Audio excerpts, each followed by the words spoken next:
Hi കുട്ടിക്കൂട്ടുകാരെ, നമുക്കിന്നൊരു മാന്ത്രിക ചെന്നായുടെ കഥ കേട്ടാലോ? എല്ലാവരും റെഡിയല്ലേ? അതൊരു ശാന്തമായ മലയോര ഗ്രാമമായിരുന്നു. മഞ്ഞു മൂടിയ പുലരികളും പച്ചപ്പിന്റെ നിശബ്ദതയും നിറഞ്ഞ കേരളത്തിന്റെ മനോഹരമായൊരിടം. അവിടെയാണ് വീണ എന്ന പെൺകുട്ടിയും അവളുടെ സ്നേഹമുള്ള മുത്തശ്ശിയും എപ്പോഴും അവളുടെ പിന്നാലെ നടക്കുന്ന ചാരു എന്ന പൂച്ചയും താമസിച്ചിരുന്നത്. പതിവ് പോലെ അന്നും പുലർച്ചെ തന്നെ വീണ അമ്പലത്തിലേക്ക് പോയി. മലവഴിയിലൂടെ നടന്ന് കുരുമുളകിൻ്റെയും കാപ്പിപ്പൂവിൻ്റെയും മണം നിറഞ്ഞ കാറ്റിൽ അവൾ ലയിച്ചു. അമ്പലത്തിൽ നിന്ന് മടങ്ങുമ്പോൾ അവളുടെ കയ്യിൽ പ്രസാദം, നെറ്റിയിലും കഴുത്തിലും ചന്ദനത്തിൻ്റെ കുളിർ സ്പർശം, നെറ്റിയിൽ ചെറിയൊരു പൊട്ട്.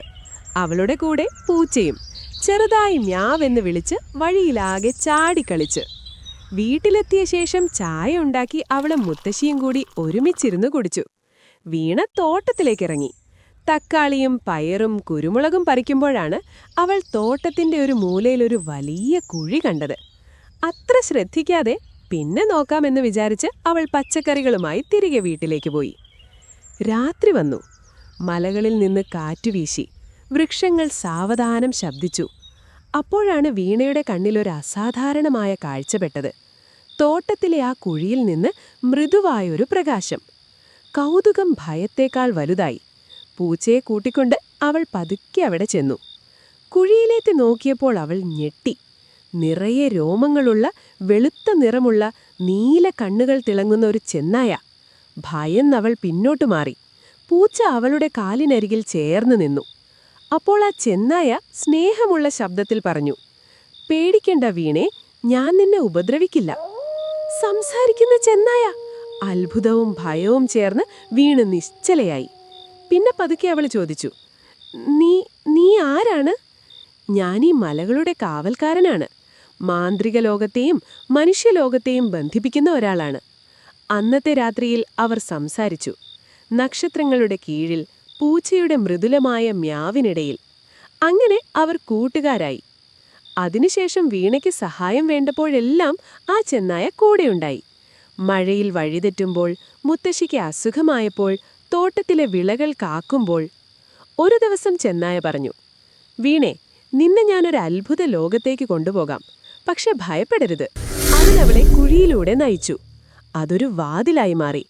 അപ്പുറം നിറങ്ങളാൽ തിളങ്ങുന്ന ലോകം. പറക്കുന്ന ദീപങ്ങൾ, സംസാരിക്കുന്ന പൂക്കൾ, സംഗീതം പോലെ ഒഴുകുന്ന നദികൾ, ആകാശത്ത് പതുങ്ങി നടക്കുന്ന മേഘങ്ങൾ. അവിടെ ഓരോ ജീവിക്കും ഒരു കഥയുണ്ടായിരുന്നു. സമയം അവിടെ വ്യത്യസ്തമായി ഒഴുകി. സന്തോഷം അവിടെ കാറ്റുപോലെ. വീണ അവിടത്തെ അത്ഭുതങ്ങൾ കണ്ടു. മനസ്സിൽ സ്നേഹം വളർത്തുന്ന മരങ്ങൾ, ദുഃഖം കേട്ടാൽ പൂത്തുലയുന്ന പൂക്കൾ, സ്വപ്നങ്ങൾ യാഥാർത്ഥ്യമാകുന്ന ഇടങ്ങൾ. ചെന്നായ അവൾക്കെല്ലാം വിശദീകരിച്ചു. ഈ ലോകം മനുഷ്യരുടെ നന്മയിലും വിശ്വാസത്തിലും നിലനിൽക്കുന്നതാണ്. കാലം കഴിഞ്ഞപ്പോൾ വീണയ്ക്ക് മുത്തശ്ശിയെ ഓർമ്മ വന്നു. അവൾ മടങ്ങണമെന്നു പറഞ്ഞു. ചെന്നായ അവളെ തിരികെ കൊണ്ടുവന്നു. അതേ തോട്ടത്തിലേക്ക്, അതേ കുഴിയുടെ അരികിലേക്ക്. "നീ എന്നും എൻ്റെ സുഹൃത്താണ്. ആവശ്യമുള്ളപ്പോൾ ഞാനുണ്ടാകും." പ്രകാശം മങ്ങി. കുഴി മണ്ണിനടിയിൽ മറഞ്ഞു. പക്ഷെ വീണയുടെ ഹൃദയത്തിൽ ആ അത്ഭുത ലോകം എന്നും തെളിഞ്ഞു നിന്നു. അന്നുമുതൽ വീണ കൂടുതൽ സ്നേഹത്തോടെ ജീവിച്ചു. മനുഷ്യരോടും പ്രകൃതിയോടും. മലകളുടെ കാറ്റിൽ ചിലപ്പോൾ അവൾക്കൊരു നീല കണ്ണുകളുടെ തിളക്കം തോന്നും. അവളുടെ മാന്ത്രിക സുഹൃത്ത് ഇപ്പോഴും അവൾക്ക് കാവലുണ്ട്. കഥ ഇഷ്ടമായോ കുട്ടികൂട്ടുകാരെ?